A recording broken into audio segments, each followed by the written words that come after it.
सुप्रभात बच्चों। मैं आज मुखलाल संस्कृत उपशास्त्री महाविद्यालय बंधु सपरा भोजपुर से ऑनलाइन क्लास के माध्यम से आप सबों को हिंदी व्याकरण में विराम चिन्ह के जो भेद हैं, विराम चिन्ह जो हैं 13 पिछले क्लास में हम बताए थे कौन कौन हैं और उसके चिन्ह कौन है, उसी के बारे में आज हम आपको बताने जा रहे हैं। पिछला क्लास में विराम चिन्ह का नाम बताया गया था, 13 नाम बताया गया था और 13 का चिन्ह बताया गया था। आज उसी को हम लोग देखेंगे, जिसमें सबसे पहला विराम चिन्ह आप लोगों को बताए थे हम लोग पूर्ण विराम, जिसको कि अंग्रेजी में फुल स्टॉप कहते हैं। उसका चिन्ह यहाँ दिया हुआ है, यह चिन्ह है। तो पूर्ण विराम क्या है, इसके बारे में हम लोग जाने। तो हम बोलते समय वाक्य की समाप्ति पर कुछ समय के लिए विराम देते हैं या रुकते हैं, तब अगला वाक्य आरंभ करते हैं। इसी प्रकार लिखते समय भी प्रत्येक वाक्य, जैसे सरल वाक्य हो, संयुक्त वाक्य हो अथवा मिश्र वाक्य हो, कोई भी वाक्य हो, के बाद केवल प्रश्नवाचक तथा विस्मयवाचक वाक्यों को छोड़कर पूर्ण विराम चिन्ह लगाते हैं तथा फिर नया वाक्य आरंभ करते हैं। कहने का मतलब यह है कि पूर्ण विराम का अर्थ है पूरी तरह रुकना या ठहरना। सामान्यतः जहाँ वाक्य की गति अंतिम रूप ले ले, विचार के तार एकदम टूट जाएं, वहाँ पूर्ण विराम का प्रयोग होता है। जैसे बच्चे खेल रहे थे, अचानक बारिश आ गई, सभी लोग भीगने लगे, यह हाथी है, वह लड़का है, इत्यादि। तो इन वाक्यों में सभी एक दूसरे से स्वतंत्र हैं, सबके विचार अपने में पूर्ण हैं। ऐसी स्थिति में प्रत्येक वाक्य अंत में हम पूर्ण विराम लगाते हैं।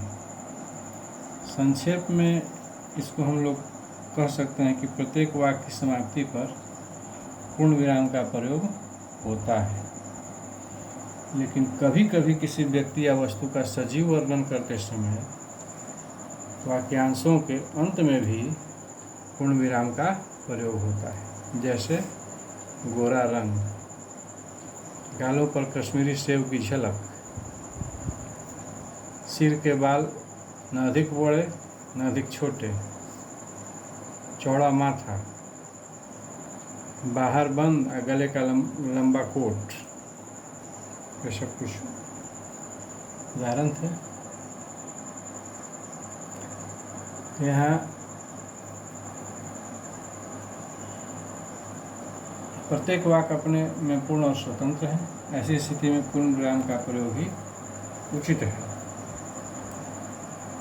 दोहा, सोरठा, चौपाई, छंदों में भी पूर्ण विराम चिन्ह का प्रयोग किया जाता है। पहले चरण के अंत में एक पूर्ण विराम तथा दूसरे चरण के अंत में 2 पूर्ण विराम लगाए जाते हैं। जैसे आगे चले बहुरी रघुराया, तो 1 पूर्ण विराम, और ऋष्य मुख पर्वतनीय राया के अंत में फिर 2 पूर्ण विराम। आजकल कुछ पत्र पत्रिकाओं में पूर्ण विराम के स्थान पर रोमन के फुल स्टॉप चिन्ह डॉट का प्रयोग किया जाने लगा। कुछ पत्र पत्रिका जैसे सरिता है, मुक्ता है उसमें, परंतु यह हमारी भाषाओं और लिपियों की प्रकृति के अनुकूल नहीं है। अतः यह जो है अभी तक स्वीकृत नहीं हो सका है। और पूर्ण विराम का दुष्प्रयोग, पूर्ण विराम के प्रयोग में सावधानी न रखने के कारण कुछ उदाहरण में अल्प विराम लगाया गया है। कौन उदाहरण है? तो आप मुझे नहीं जानते, कौमा महीने में मैं 2 ही दिन व्यस्त रहा हूँ, पूर्ण विराम। तो यहाँ जानते के बाद अल्प विराम के स्थान पर पूर्ण विराम का चिन्ह लगना चाहिए। क्योंकि यहाँ वाक्य पूरा हो गया है और दूसरा वाक्य जो है पहले से बिल्कुल स्वतंत्र है। तो इसी प्रकार एक और उदाहरण है जिसमें जहाँ पूर्ण विराम की जगह पर अर्धविराम होना चाहिए लेकिन वहाँ पूर्ण विराम दे दिया गया है। जैसे मैं मनुष्य में मानवता देखना चाहती हूँ, पूर्ण विराम, उसे देवता बनाने की मेरी इच्छा नहीं। तो यहाँ देखना चाहती हूँ के बाद अर्धविराम होगा लेकिन पूर्ण विराम दिया गया है। तो यह सब पूर्ण विराम का दुष्प्रयोग है। तो ये हम लोग पूर्ण विराम के बारे में जानकारी प्राप्त किए। अब हम लोग देखेंगे, अब दूसरा जो है हम लोग 13 नाम विराम चिन्ह के लिखवाए थे, जिसमें से पहला पूर्ण विराम था, दूसरा अर्धविराम था। तो दूसरा अर्धविराम।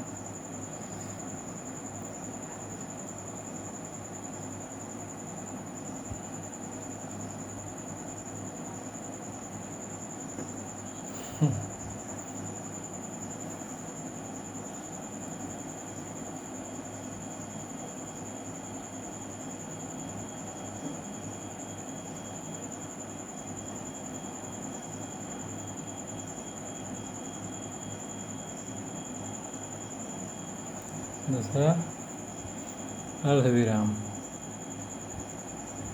जिसको कि अंग्रेजी में हम लोग कहते हैं सेमी कोलन।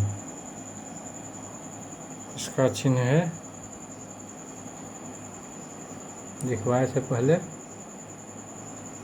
यह। तो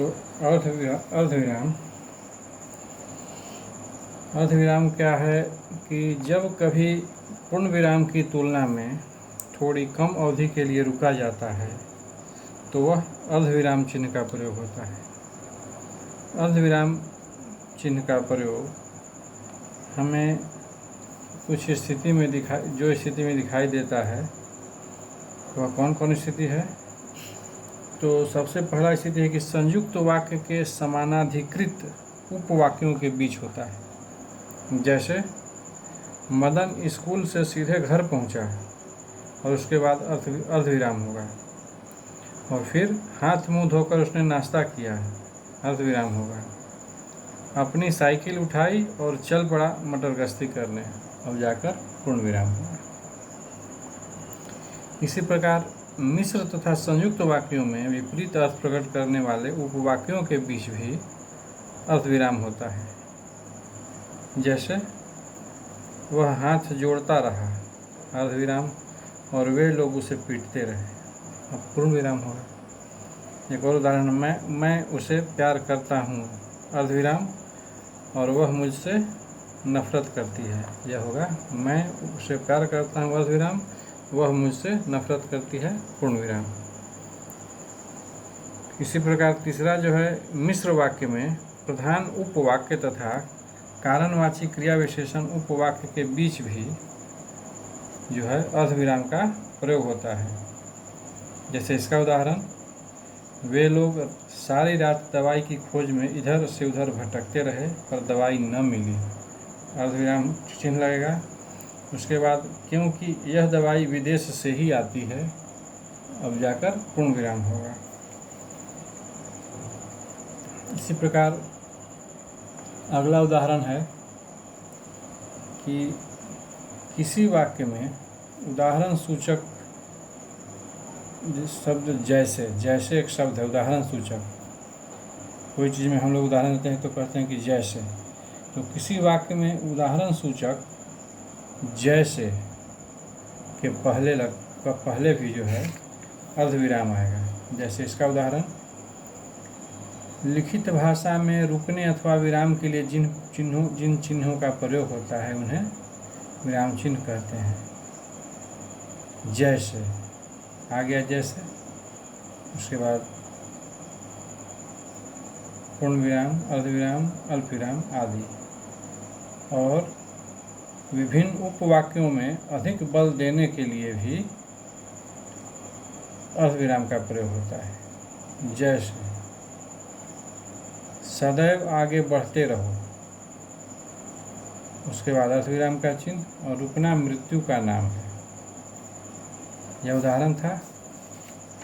तो कहाँ कहाँ लगेगा ये, एक बार फिर से सुन लीजिए। संयुक्त वाक्य के समानाधिकृत उपवाक्यों के बीच लगेगा ये अर्धविराम। उसके बाद मिश्र तथा संयुक्त वाक्यों में विपरीत अर्थ प्रकट करने वाले उपवाक्यों के बीच लगेगा। फिर लगेगा मिश्र वाक्य में प्रधान उपवाक्य तथा कारणवाची क्रिया विशेषण उपवाक्य के बीच लगेगा। और उसके बाद किसी वाक्य में उदाहरण सूचक जैसे जो है शब्द उसके पहले लगेगा। और विभिन्न उपवाक्यों में अधिक बल देने के लिए भी, जहाँ बल देने के लिए होगा वहाँ भी अर्धविराम का चिन्ह लगेगा। तो आज हम लोग पूर्ण विराम और अर्धविराम के बारे में जानकारी प्राप्त किए। कल हम लोग आगे क्लास में अल्प विराम और उसके बाद आगे जो है उपविराम, ये सब के बारे में जानकारी प्राप्त करेंगे। तब तक के लिए आप सभी बच्चों को शुभ दिन।